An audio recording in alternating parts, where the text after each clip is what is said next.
Hey guys, it's Keegan here with AirView Drone Technologies, and today I'm going to be talking about what I think is the best possible drone that you should use to start off.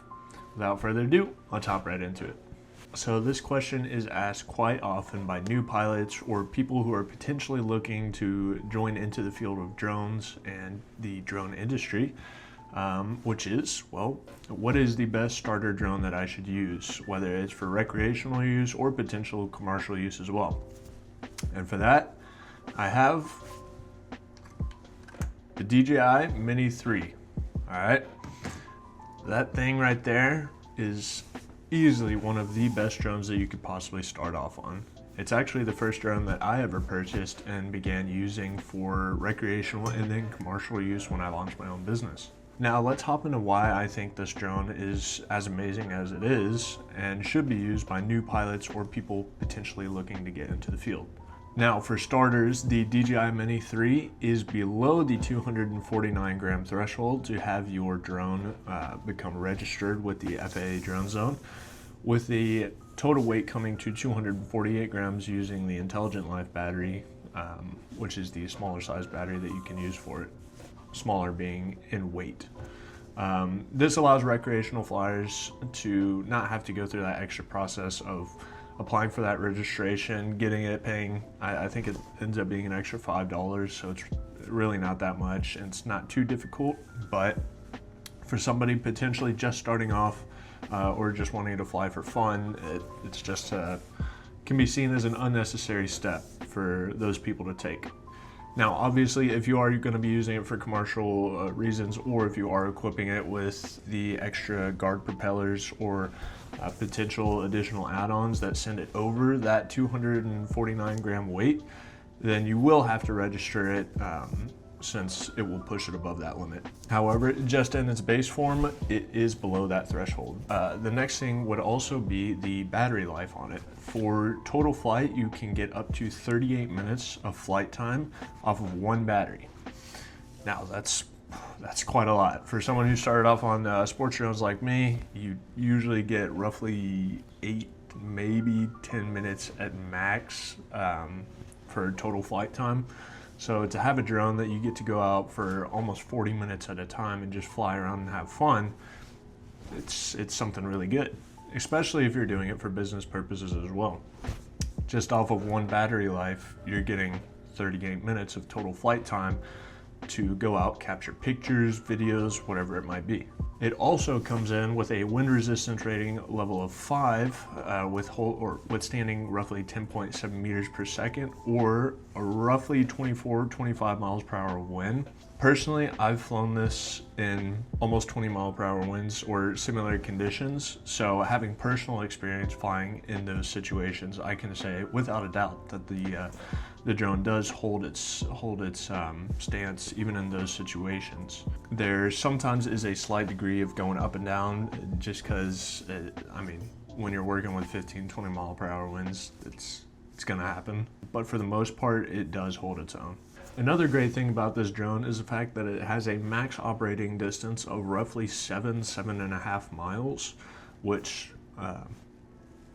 you know, if you're really flying it that far, is something that's extremely useful. But for everyday people, maybe in recreation, or if you're doing business advertising, picture gathering, whatever it might be, this is something that's really good because you can fly that extra distance and not have to worry about potentially disconnecting with the drone. I know when I first bought my DJI Mini 3, I'd go to the local park in our area and I'd just fly it around. And once you send it up, I'd just send it out.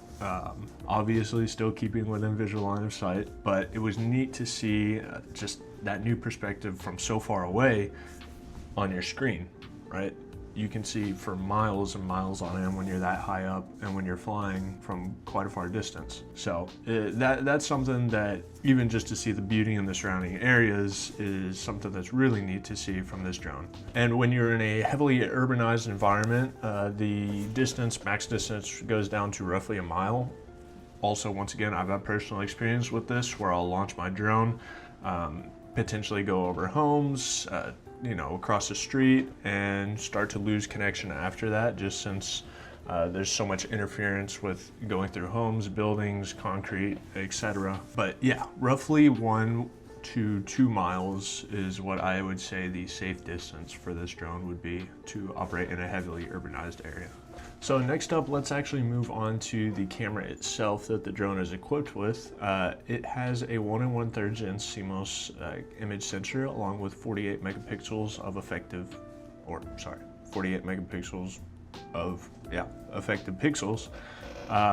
This thing is, for the size of it and the compactness of the actual camera itself and the drone itself, it's a beast. The ISO will range between 100 and 3200. I would say though, even at night when I have flown and taken pictures, the image quality does still look fairly grainy because once again, it's only going up to 3200 with the camera that is equipped with. But during daytime, the images are, I mean, they're stunning. They're very beautiful. They look really quality. The max image size is going to be 8064 by 6048.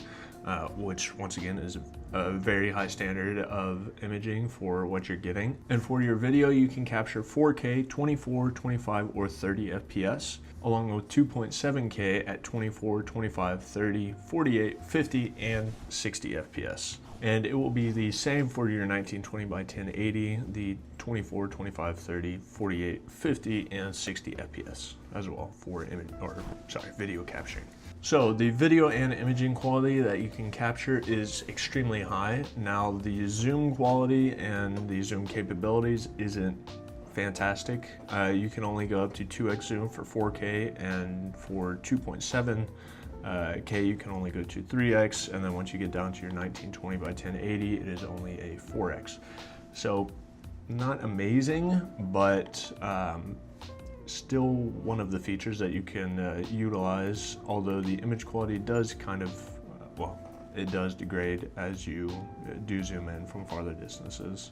Another great thing about DJI drones is the fact that they use gimbals. So all your images and videos are going to be captured with a gimbal setup, which produces a very smooth and quality looking video and or image. Now the only type of sensor that the DJI Mini 3 is equipped with is a downward sensor, meaning that if the drone, as you can actually see right here, these sensors right here on the bottom are the only valid sensors on this drone. So if it were to detect an object just below it, it would move to avoid it.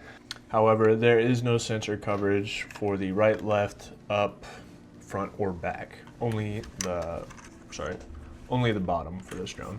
So that is one slight downside. With the Pro version, it does come equipped with more sensors, but once again, I'm not talking about the Pro just because the Pro costs quite a bit more money, and the Mini 3, you're really not missing out on too much. Now the last thing is the types of remotes you can use. You can use both the either screened or non-screened version for operating this drone.